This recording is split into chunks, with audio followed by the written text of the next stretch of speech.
Alors, on va voir maintenant la fonction endocrine. Je vous rappelle que les testicules, on a dit, réalisent deux fonctions, parmi lesquelles on a cité la fonction endocrine qui consiste à assurer l'apparition et le maintien des caractères sexuels secondaires, et ce, par voie sanguine, par l'intermédiaire du sang. Donc.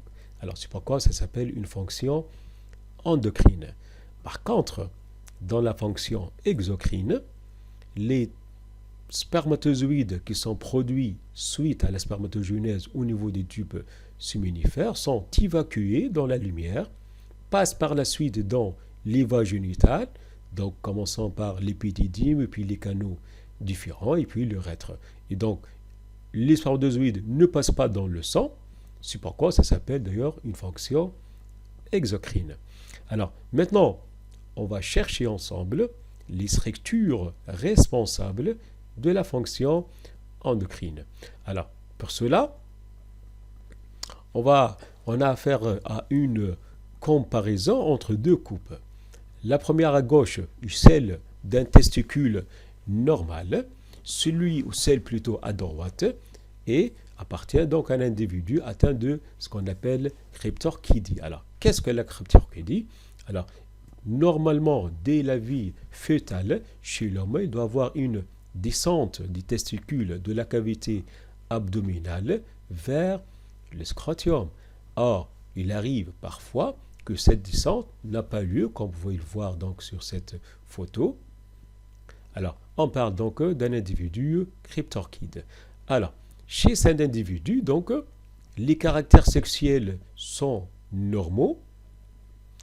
Le problème, c'est qu'il s'agit d'un individu stérile. Alors, vous pouvez, je pense, comprendre pourquoi il peut être stérile, surtout lorsqu'il s'agit donc d'une anomalie bilatérale, c'est-à-dire que les deux testicules ne descendent pas de l'abdomen. Alors, réfléchissez un peu.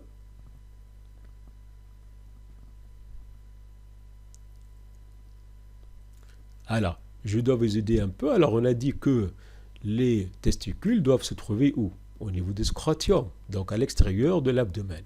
Alors, ça assure quoi en fait? Voilà, ça assure une température favorable, qui est d'ailleurs inférieure à 37 degrés. Et donc, si les testicules restent dans l'abdomen, alors là, la température sera donc un peu élevée pour les spermatozoïdes, et donc ça va empêcher la production de ces cellules. C'est pourquoi ces individus se trouvent donc stériles. Alors maintenant, ce qui nous intéresse ici, c'est dégager les structures responsables du caractère sexuel. On voit bien que les deux individus possèdent, on a dit, des caractères sexuels secondaires normaux à partir de la puberté. Alors, on va faire une petite comparaison. Alors, là, je dois vous dire que lorsqu'on vous demande de comparer deux documents, alors, en réalité, la comparaison consiste à dégager les ressemblances, mais aussi les différences. C'est bien clair. Alors, maintenant, si on commence par les ressemblances, alors, voyons un peu ces deux documents. Alors, on voit que entre les tubes séminifères, vous voyez donc ça, ce qu'on appelle donc les tubes séminifères, pour voir les choses plus claires. Alors, voyez là. Alors, ce qu'on voit là, ce sont les quoi?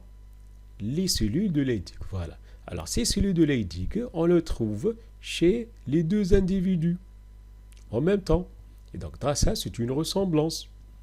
Alors que les tubes séminifères, pour un individu normal, vous voyez donc la lumière, elle est réduite, voyez, ce qui indique le déroulement normal de la spermatogenèse.